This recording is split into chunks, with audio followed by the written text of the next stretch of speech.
ndamutora nuka amatora kubona agutinda n'amasaha ariko natura ku gipfunsi natura bankoze ibiki ndamutora ako cyo ni cyane kigukoma ngo asa kiratora natanyikura amasumukara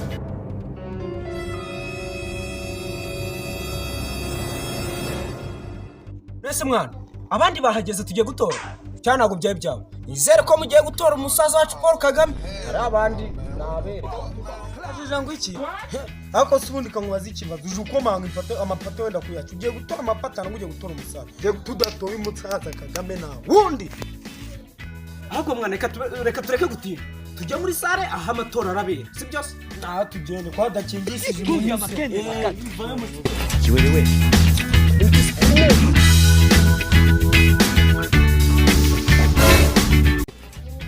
ako ngaho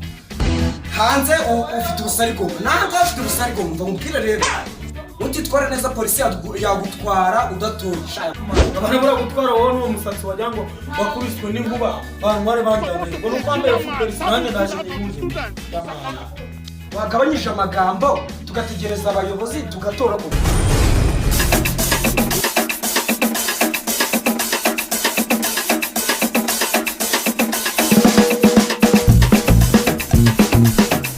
mwiriwe basore mwiriwe neza muyobozi sawa reka nicare tuganire sore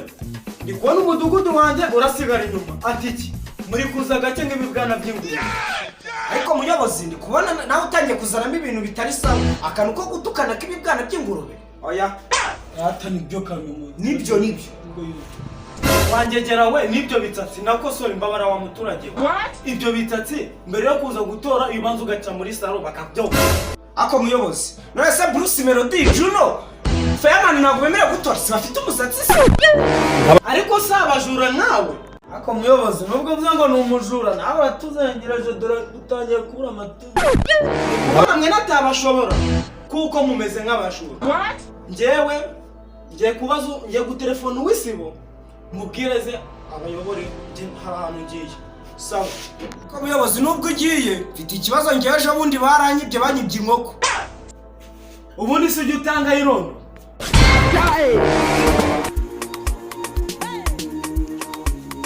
Yes way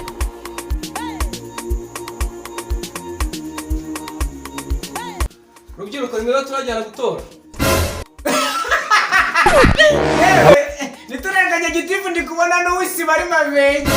we mana we agira kuvuga uzi ko umuyobozi yawe w'isibo niyo yaba ayoboye inoze uzi ko abahagarariye igihugu yo watore ntsinda nakubona ibyangombwa byose byo gutora mu byujuje sa muyobozi we aha ndabona amasaha ageze nimuhaguruke tujye ku isite y'itora hari ako kagari umuyobozi tugende